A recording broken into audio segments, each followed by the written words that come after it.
rappeliez l'étymologie du mot din, donc en arabe religion, que vous rapprochiez dans l'analyse lexicale du mot dain, donc qui signifie la dette.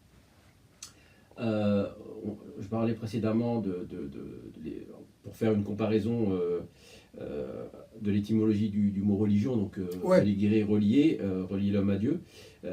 Est-ce que finalement, comment on peut comprendre cette idée du mot din? Alors après, peut-être il ne faut pas non plus s'enfermer dans une lecture lexicale, mais c'est un point d'appui, on va dire, à cet échange. Considérer que c'est une dette, que la religion est une dette, quand on sait que Dieu finalement se suffit à lui-même, qu'il se passe des mondes entiers.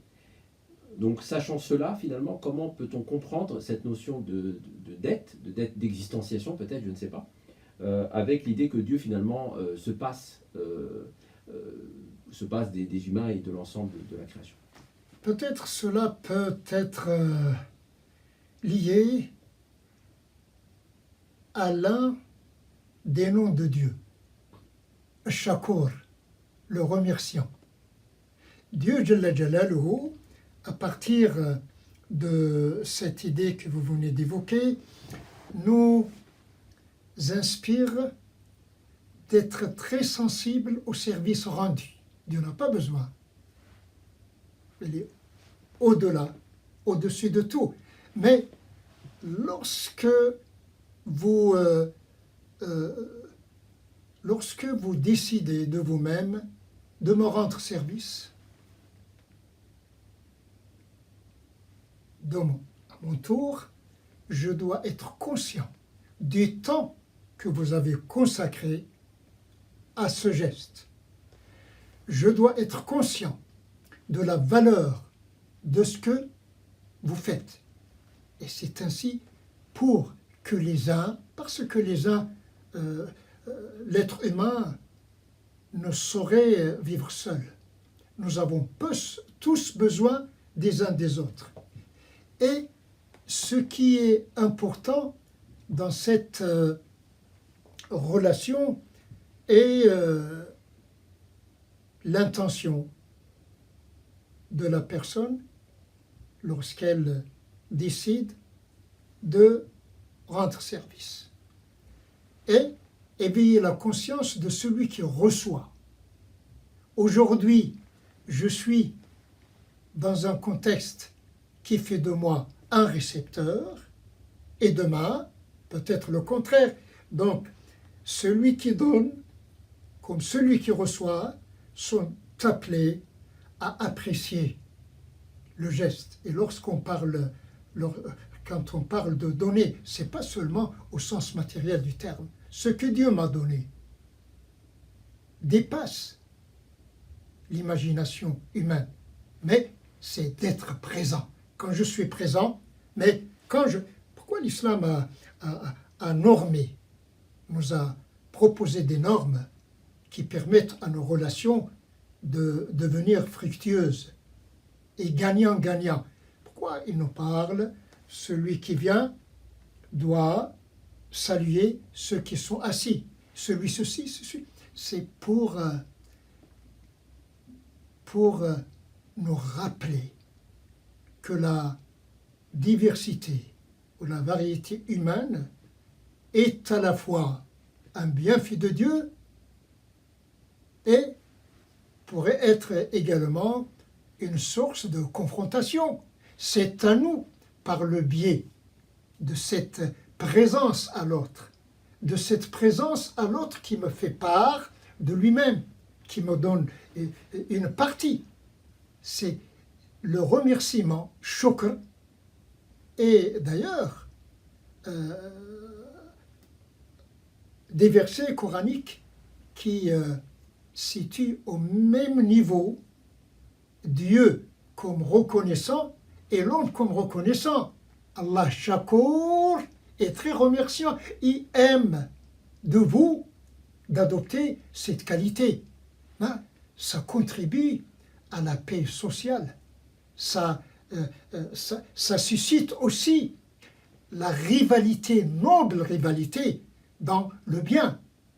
Donc c'est à nous de faire. Dieu nous a donné tout cela gratuitement, mais c'est pour que notre humanité puisse évoluer conformément à notre nature primordiale.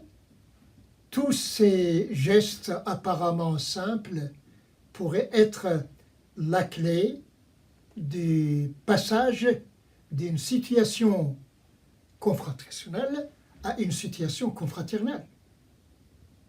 Tout ce que Dieu nous demande de faire, c'est pour notre propre intérêt. Man jaa bil hasan, man amila salihan fali nafsi.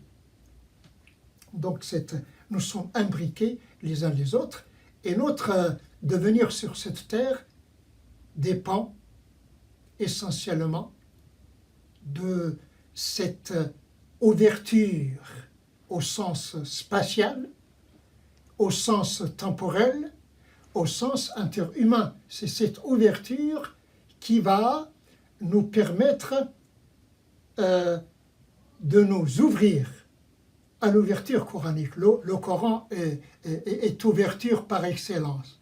Le Coran débute par Alhamdulillahi Rabbil Alamin. Il y a plusieurs univers.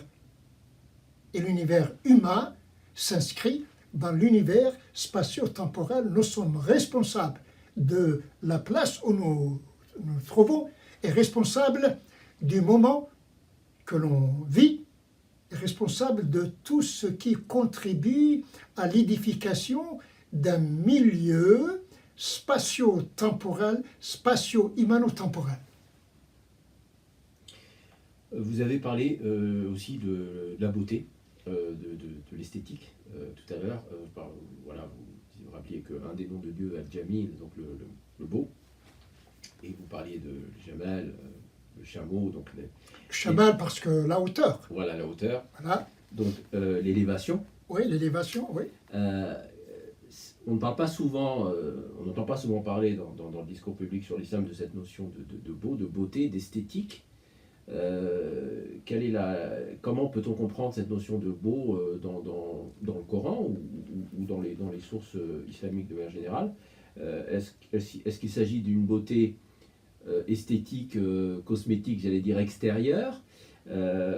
Est-ce une manière de s'illustrer, de s'élever, donc de se distinguer? Ce qui est au-dessus des autres se remarque de tous, donc se distingue finalement, une espèce de distinction.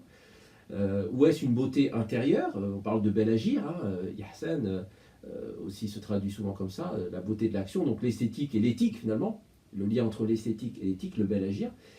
Est-ce que c'est toutes ces dimensions-là? Voilà, à quoi sert, j'allais dire, à quoi sert le beau? Cette question n'est pas très belle d'ailleurs, mais comment vous concevez le beau finalement dans la vision de l'islam? Cette question intéressante me propose de faire une remarque, celle qui concerne le lien entre la langue arabe et les principes islamiques. Même avant l'islam, pendant la Jahiliya, les Arabes sont arrivés à l'idée de Jamal en partant du sensible à l'intelligible. Les enfants naissent, disent tiens, cet être appelé Jamal ne ressemble pas à d'autres créations de son espèce. Jamal, on dit tiens, Jamal, ma'na, murtafa. Jamal, l'enfant, il faut qu'il lève les yeux vers le haut, vers le ciel pour savoir. C'est une notion visible, tangible. On va de ce qui est tangible vers l'intelligible. Et pour revenir à votre question concernant la beauté initialement est une notion intelligible, min al-ma'nawiyat. Et c'est grâce à ce que j'ai pu percevoir que je suis arrivé à concevoir l'intelligible, c'est-à-dire de l'attitude vraie. On ne parle pas du contraire, tout est abstrait, tout est abstrait. Et même l'islam, lorsqu'on parle de l'islam, Comment définir l'islam? Si ce n'est à travers ce qui est tangible, à savoir celui qui pense être musulman. C'est le musulman qui est appelé à incarner la beauté islamique qui laisse ses semblables découvrir en lui que l'islam est beau. L'islam n'a pas besoin d'une propagande de notre part, beau ou pas beau, c'est l'autre. Et dans certaines circonstances, le prophète sallallahu alayhi wa sallam, en répondant aux questions de ses compagnons à propos de le tel notamment,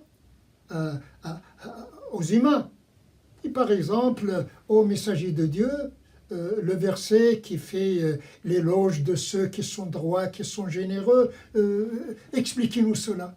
Il fait comme ça, Abu Bakr, X, Z. Aujourd'hui, cette dimension est absente ou occultée. Et la responsabilité revient à qui, si ce n'est à nous?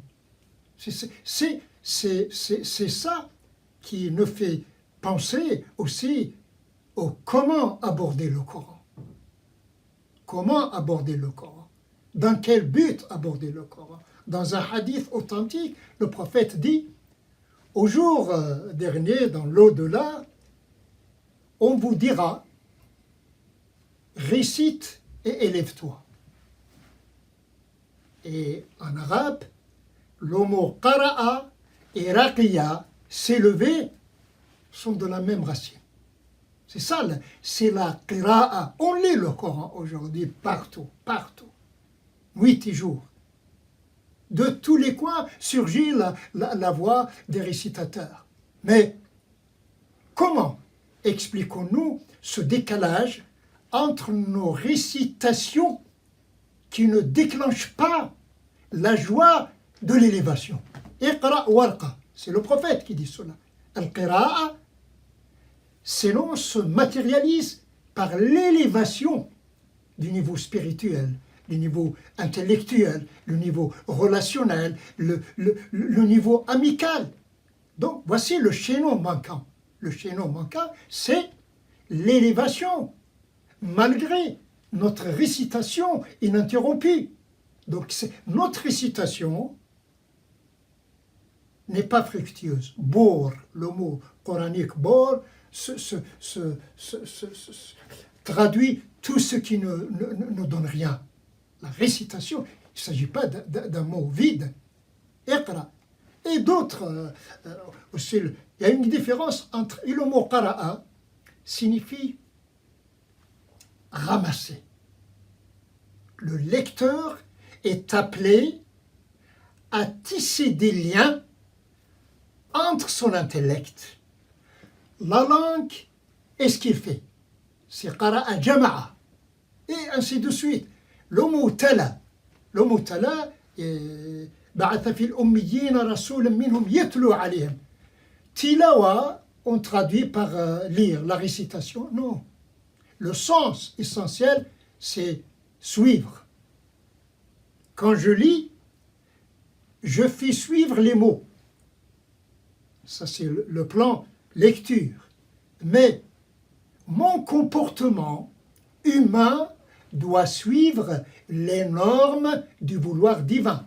Tala, c'est taba'a. Je lis, bien sûr.